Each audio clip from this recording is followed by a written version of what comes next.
Como certa vez disse um nazista, uma mentira contada 1000 vezes se torna uma verdade. Muito bem, amigos, é isso mesmo que vocês ouviram. Esta frase foi dita por Joseph Goebbels, o ministro da propaganda e publicidade de Adolf Hitler no nazismo. Bom dia a todos, Neto na voz aqui mais uma vez, trazendo uma palavra que não só fortifica, que não só traz conhecimento, mas também é alimento para a alma e para o espírito. Dada a devida introdução, hoje trouxe esse tema da mentira como tema para ser abordado aqui pelas lentes das escrituras. Por quê, meus irmãos? Porque estamos aí em véspera de Natal, chegando aí numa das datas mais comemoradas em todo o mundo, por todas as sociedades, por diversas culturas diferentes, ambos em volta de uma mentira, em volta de uma propaganda enganosa. Como disse Joseph Goebbels, uma mentira dita 1000 vezes se torna uma verdade. Logo, essa mentira que foi dita tantas vezes, hoje é considerada como verdade, as pessoas não questionam, não fazem questão de questionar e seguem rituais pagãos perpetuados por uma mentira. Antes de começarmos de fato o vídeo, um golinho no café e bora para a leitura.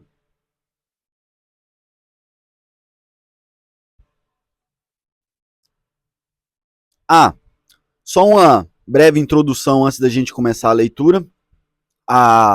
O Natal, dito aniversário de Cristo, nada tem a ver com Cristo.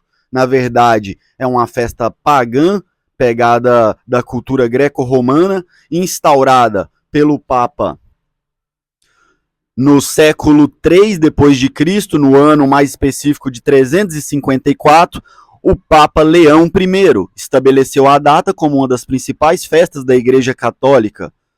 Em 449, o imperador Justiniano a declarou feriado oficial do Império. Qual Império? Romano, que pegou qual festa? A Saturnália, que era uma festa justamente ao deus Saturno, esse que representa dentro da cultura da mitologia greco-romana o próprio anjo caído, ou em algumas outras línguas vão chamar de Cronos, outros Saturno, mas a gente sabe que se trata do anjo caído, da estrela que caiu do céu. Essa data, que era do dia 19, solstício de verão, até o dia 25, era exatamente a Saturnália, que era regada de costumes, os quais são perpetuados até hoje. A exemplo deles, uma ceia, os banquetes exagerados, a comilança desvairada, a troca de presentes, era costume clássico nessa festa da Saturnália. Olha que interessante, meus irmãos. Já vamos começar a leitura. Os romanos aproveitaram a festa pagã e a cristianizaram. As tradições da Saturnália, como troca de presentes, continuaram quando o feriado foi substituído pelo Natal. Em Chester, ou Chester, não sei a pronúncia correta, uma cidade que já foi importante na antiga província romana da Grã-Bretanha, muitas das tradições sobreviveram até os tempos modernos. É tão profunda a mentira e tão louca que tira completamente o discernimento das pessoas a ponto delas enfeitarem árvores de Natal com símbolos como se tivessem neve, com adereços como se estivéssemos no próprio solstício de inverno, assim como era nessas regiões aonde se comemorava a festa da Saturnália. Porque aqui a gente está em pleno verão, um calor de 40 graus, e as pessoas insistem num Papai Noel, um Santa Claus, que já é totalmente deturpado, de mesmo que essa data tivesse alguma relação com o aniversário de Cristo, o que tem a ver com Santa Claus, o que tem a ver com Papai Noel. Enfim, não vou me alongar mais nesse tema. O que eu queria trazer para vocês é a respeito de quão uma mentira dita 1000 vezes pode se tornar uma verdade. Hoje, no dia de hoje, dia 4 de dezembro de 2024, tem pessoas se organizando ao redor de todo mundo, por todo o planeta Terra, por todo o reino de Deus, tem pessoas se organizando, se preparando para juntar sua família em volta de uma data pagã, em volta de uma festa que era comemorada por aqueles que mataram nosso Senhor Jesus Cristo, aqueles que os perseguiram e o crucificaram. Ou seja, Goebbels, na sua loucura nazista lá, ele tinha razão. Uma mentira dita 1000 vezes, ela se torna verdade. Tendo isso em vista, meus irmãos, que a mentira está amplamente divulgada nesse mundo em que vivemos e que, infelizmente, esse mundo jaz no maligno e ele é o pai da mentira, eu quero trazer para vocês algumas verdades que vão diametralmente opostas às mentiras contadas por outro setor da nossa sociedade. Porque o Natal vem da parte do setor religioso, as pessoas que abraçam a grande puta, que é a Igreja Católica, que trouxe todos esses devaneios para a cultura cristã. Esse é um setor. Do outro lado, a gente tem um setor científico, que quando a Igreja Católica começou a perder o seu poder e a sua influência sobre a população de escravos, eles trouxeram o quê? O cientificismo. Não falo contra toda a ciência. Na ciência existem coisas boas. Você pega aí 3% dos cientistas, onde todos os outros 97% se apoiam nas costas deles, em cima de... E esses 3 que trazem verdades, 3 assim, 3% modo de falar, mas é que é a minoria.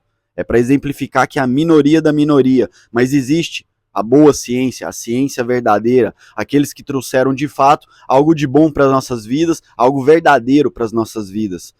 Mas em cima desses, tem vários personagens fictícios, vários testas de ferro, vários personagens que foram usados ao longo desses anos aí pela elite mundial para repassar mentiras muito bem colocadas em pontos cruciais da nossa sociedade.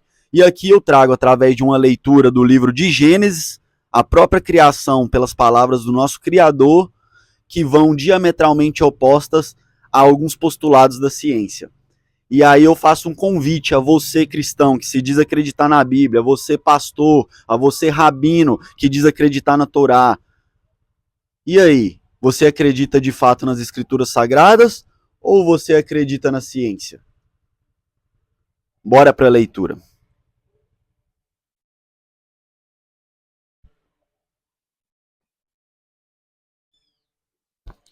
Gênesis, capítulo 1.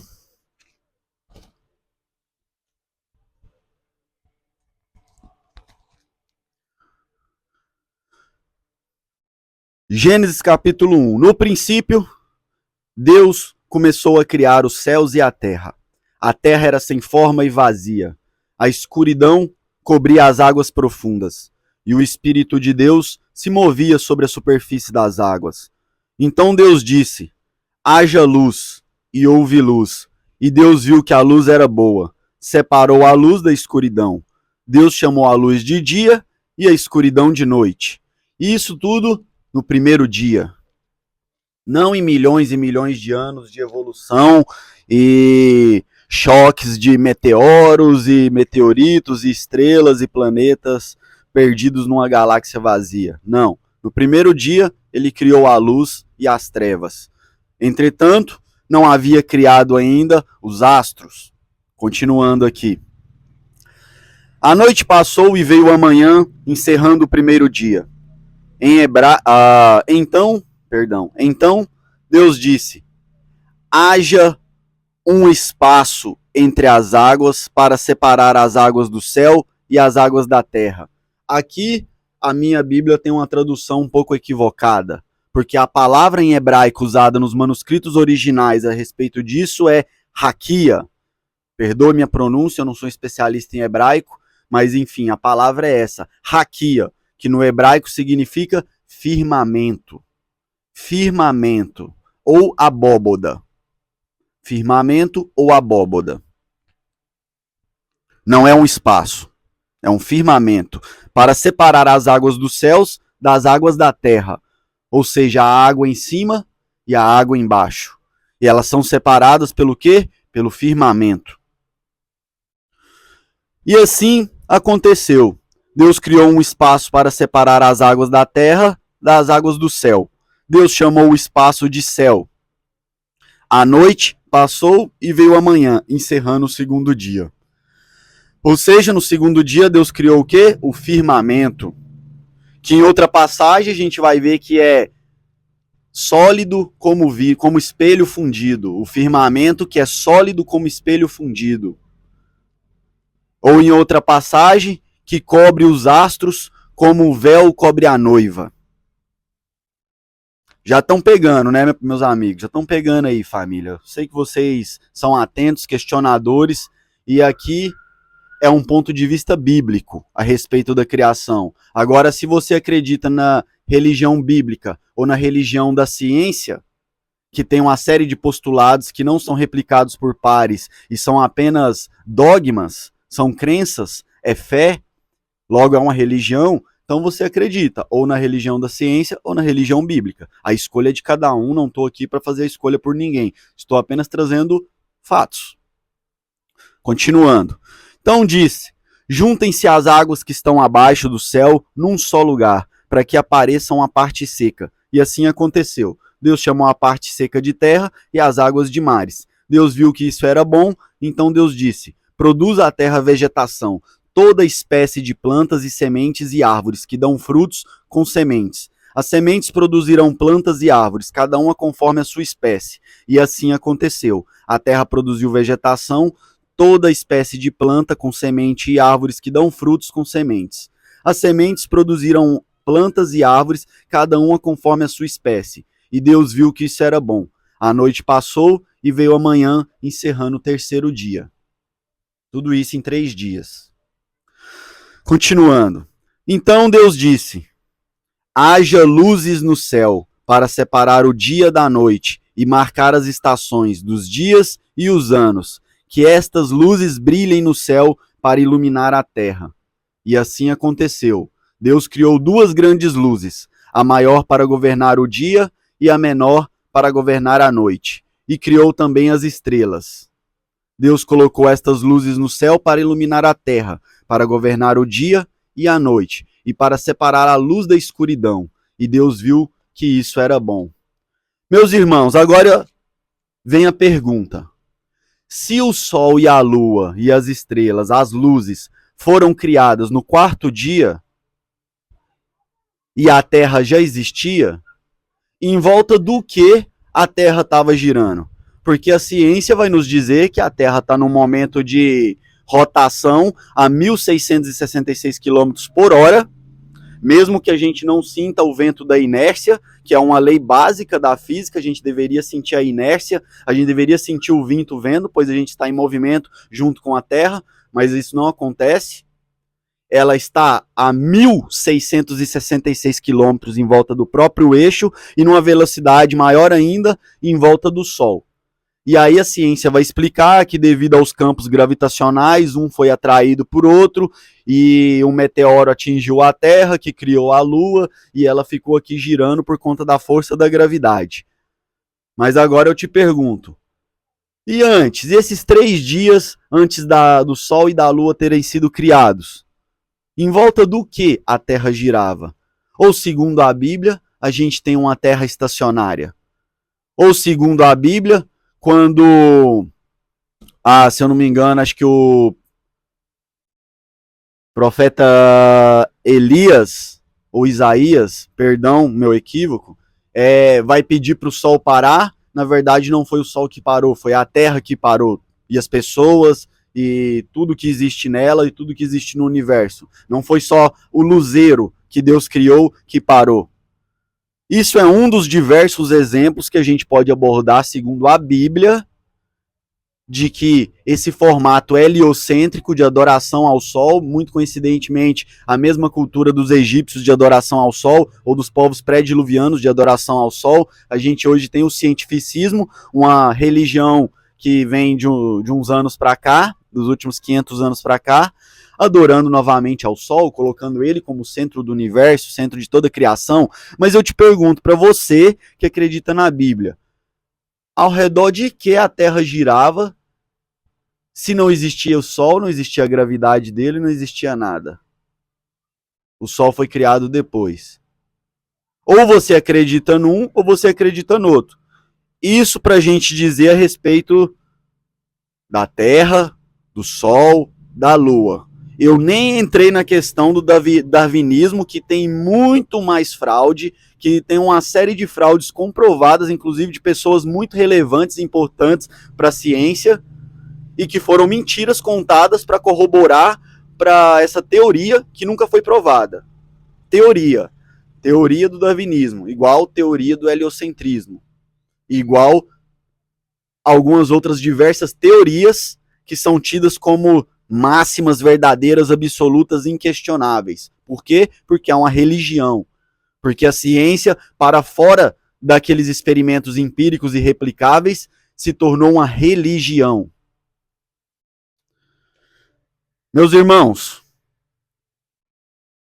em Gênesis, capítulo 7, versículo 11, capítulo 7, versículo 11, vai dizer o seguinte: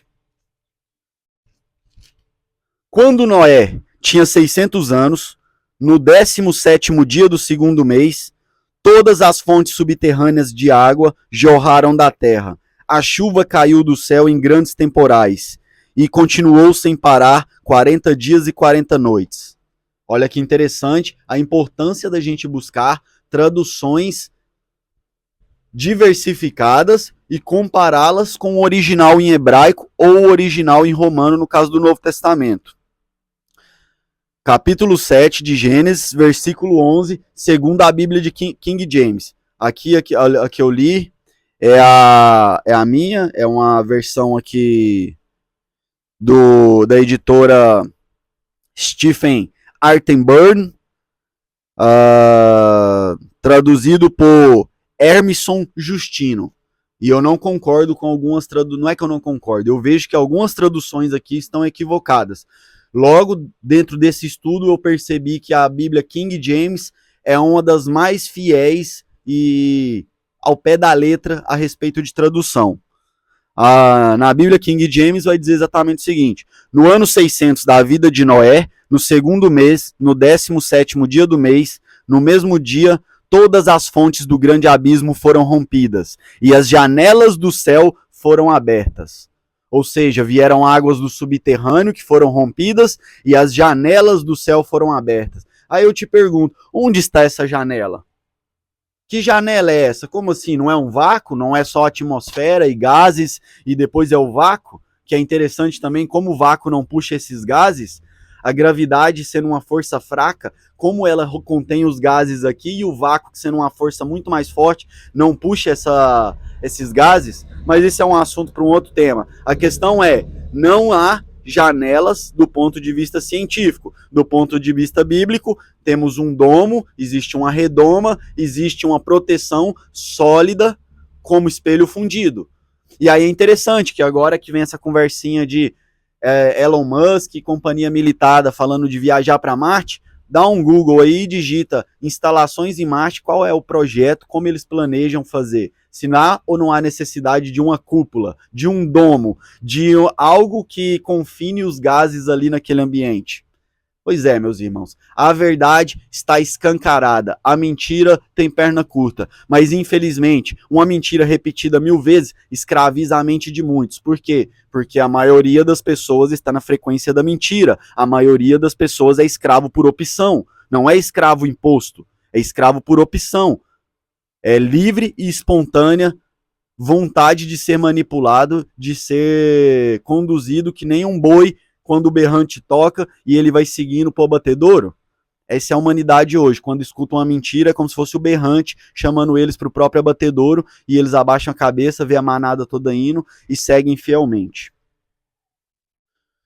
É interessante a gente pensar no firmamento, do ponto de vista bíblico, quando a gente pensa na Torre de Babel, onde Deus impediu eles de alcançarem aos céus. Deus impediu eles de alcançarem aos céus, interrompendo a construção da Torre de Babel. Mas os foguetes da Tesla, do Elon Musk, da SpaceX, da SpaceX, os foguetes da Força da Aeronáutica Chinesa, russa ou americana, Estes não, estes podem ir para o céu, pode extrapolar, pode ir para outros planetas. E aí você se pergunta, poxa, Neto, mas é uma conspiração global de todos os líderes? Meus irmãos, não se enganem. Os líderes deste mundo é 0,00001% da população mundial. Já disse isso num vídeo anterior, posso deixar o link na descrição, quem quiser volta nesse vídeo, onde eu falo a respeito de um estudo interessante que uma menina fez, uma adolescente norte-americana fez em 2012, se eu não me engano, a respeito da árvore genealógica de todos os presidentes americanos, e viu que todos descendiam do rei João da Inglaterra, o mesmo que inspirou os filmes de Robin Hood, as histórias de Robin Hood. Logo, todos os presidentes dos Estados Unidos, exceto um, que eu não lembro o nome, são parentes. A mesma coisa, quando aconteceu a Primeira Guerra Mundial, os três envolvidos, Alemanha, Inglaterra e Rússia, os três eram primos, os três líderes. Essa monarquia sempre esteve em família, meus irmãos, não se iludam, não é à toa que eles falam esse papinho de sangue azul, porque na verdade isso tem a ver com sangue Nephilim, isso tem a ver com as linhagens deles que vem sendo perpetuada dentro de famílias patriarcais, porque essas têm mais força e eles conseguem dominar o restante da população através do seu poder que é passado de geração para geração. O fato deles utilizarem de uma estrutura forte, bíblica, não fazem deles um padrão bíblico, porque eles usam um só critério, que seria o patriarcado, mas ignoram todos os principais conceitos de amor, perdão, misericórdia, o dividir o pão, o ajudar o necessitado, ignoram tudo isso, mas se apegam à estrutura do patriarcado porque sabe que isso dá força para a família. Isso dá força. E para a grande massa, para o grande gado que segue para o abatedouro, esse é pregar contra a família. Viva sozinho, seja solitário, não construa família, não tenha filhos, seja feliz e não tenha nada. Isso é o slogan, né? Principalmente dessa Agenda 2030. Você vai ser feliz e não vai ter nada. Tudo público, tudo do governo, famílias reais, famílias imperiais, é tudo deles, não nosso. Não seja ingênuo, meus irmãos, não seja ingênuo. Por que Deus permitiria que hoje o ser humano alcançasse os céus se ele não permitiu antes? Se ele disse que não podia e essa palavra nunca voltou atrás? Em uma outra passagem no livro de Daniel, ainda do Antigo Testamento, não trago essa mensagem dura apenas para pastores ou padres, mas também para rabinos e os demais que se dizem estudiosos das escrituras sagradas e ao mesmo tempo compactuam com as mentiras da ciência. Olha que interessante o que Daniel vai dizer no capítulo 4, versículo 11. Eu vou ler aqui no computador, não vou pegar aqui na Bíblia agora não. A árvore cresceu, ó, Bíblia King James. A árvore cresceu e ficou forte, e a sua altura alcançou o céu, e podia ser vista até os confins de toda a terra. Isso está em Daniel. Uma árvore cresceu tanto que ela poderia ser vista de toda parte da terra, até os confins da terra.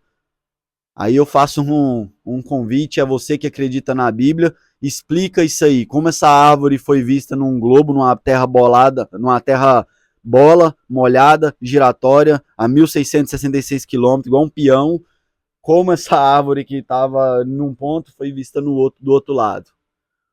Ou agora numa terra estacionária, de superfície plana no sentido que? No sentido da horizontalidade. Obviamente temos relevos, montanhas, vales, mas na horizontalidade dela, onde a água busca um nível.